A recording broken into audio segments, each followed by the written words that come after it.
I don't oppose war in all circumstances, and when I look out over this crowd today, I know there is no shortage of patriots or patriotism. What I do oppose is a dumb war. Us rushing headlong into a war unilaterally was a mistake and may still be a mistake. If it has happened, then at that point what the debate's really going to be about is what's our long-term commitment there? How much is it going to cost? What does it mean for us to rebuild Iraq? How do we stabilize and make sure that this country doesn't splinter into factions between the Shias and the Kurds and the Sunnis?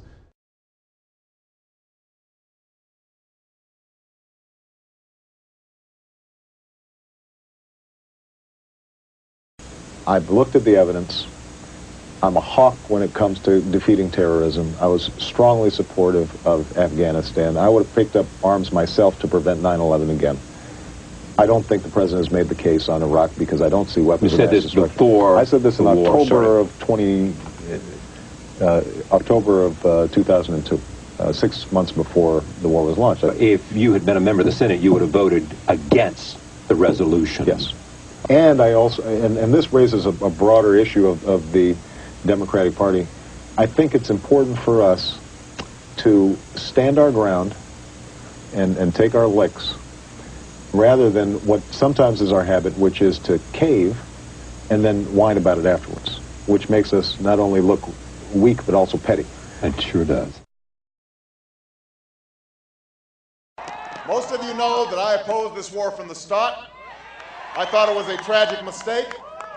Today we grieve for the families who have lost loved ones, the hearts that have been broken, and the young lives that could have been. America, it is time to start bringing our troops home.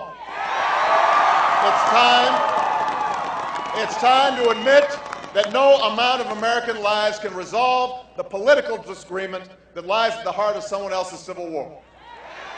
That's why I have a plan that will bring our combat troops home by March of 2008. Letting the Iraqis know that we will not be there forever is our last best hope to pressure the Sunni and Shia to come to the table and find peace.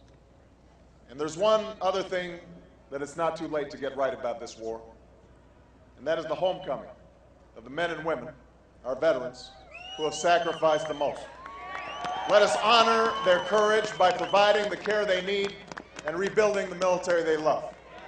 Let us be the generation that begins that work. Were the trial fair, top attorneys say he'd not only be innocent but a hero. Former president of the National Lawyers Guild, Marjorie Cohen, thanks so much for coming on. You testify at military hearings on the duty to disobey unlawful orders. How does this apply in the case of Manning? He went to his superiors and reported what he had seen on these videos, including on this information from WikiLeaks, including the collateral murder video. And he was basically rebuffed. This is civil disobedience. But he had a duty to, under Nuremberg and under the Army Field Manual as well, which enshrines these principles from Nuremberg. He had a duty not just to obey lawful orders, but also to disobey unlawful orders. And the order not to reveal the commission of war crimes is an unlawful order. The Pentagon admits Manning's revelations have brought no harm to troops. For Obama, the crime is potentially more serious. According to WikiLeaks, Manning has exposed cover-ups by the administration, including Israel and US planning total war in the Middle East, thousands of Afghan child murders hushed up by the US, Hillary Clinton knowingly signing illegal spy documents, and collateral murder. Marjorie Cohen, what war crimes are committed in the collateral murder video? Targeting of civilians, which is considered to be a grave breach of the Geneva Conventions, where the U.S. Army Apache helicopter targeted 12 people, 12 civilians, including journalists and including 2 children, and killed them. And then, so that would be the first breach of the Geneva Conventions. The second was preventing the rescue. The U.S. Apache helicopter fires again and kills the rescuers. So that's the second grave breach of the Geneva Conventions, which constitutes a war crime. And the third is defacing the dead. So a U.S. Army Jeep rolled over one of the dead bodies, cutting the body in half, and that also would constitute a war crime. If Bradley Manning had committed war crimes instead of revealing them, then he would be a free man today. Mainstream media helped Obama in the attack on Manning. Now the government's turned on them. The New Republic says the current wiretap of news agency Associated Press could be the tip of the iceberg. That bullying has had the desired effect to silence the nation. Eric Lichtblau won the Pulitzer Prize for national reporting, exposing Bush's massive illegal wiretap program.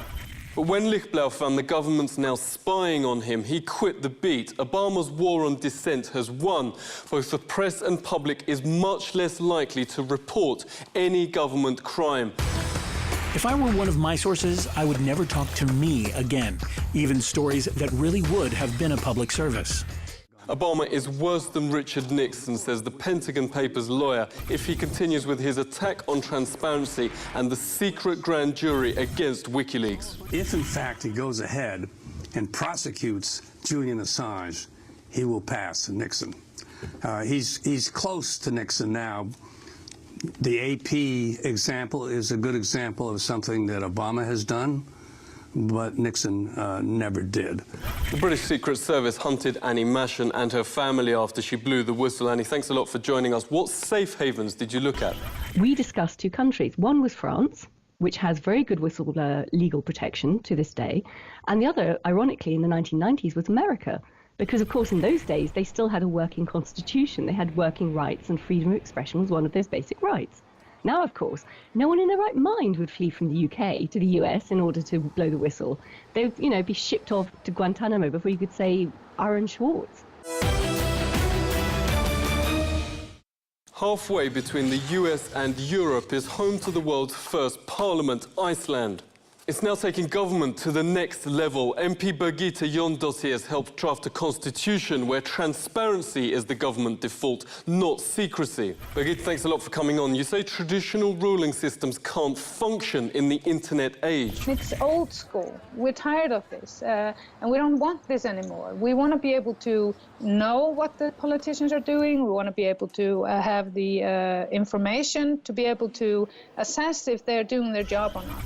You nominated Brad Manning for the Nobel Peace Prize this year. Why did you choose him? The leaks have actually changed our world. The Afghan warlord was such an incredibly powerful testament on how the war in Afghanistan was not only unwinnable by the external world, but by the people on the ground. If I would have been in the same situation as Bradley Manning, I wouldn't have hesitated to do the same thing, because it is my obligation as a citizen. If I'm a witness to a crime done in the name of my nation, in the name of me, I have to report about it. The cult of secrecy is unacceptable in our modern societies. It only breeds corruption. Is everyone now a target by association? Just ordinary people that are doing their ordinary things are so easily associated with, this very broad scope of terrorism. I mean, I'm a terrorist, according to some U.S. officials, because I was associated with WikiLeaks. They define WikiLeaks as cyber terrorist.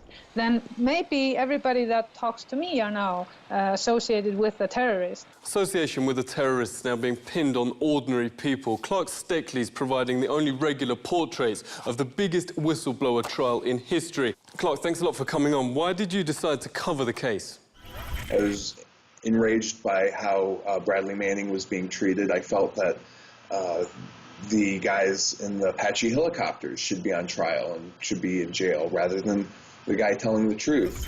And we were pulled over by Secret Service, both on bikes and in cars.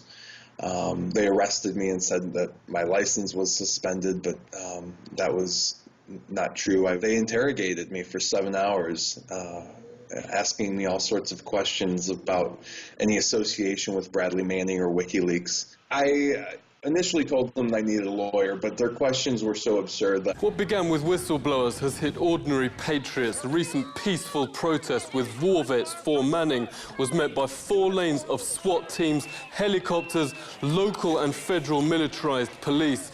Manning's show trial from Monday is already a foregone conclusion.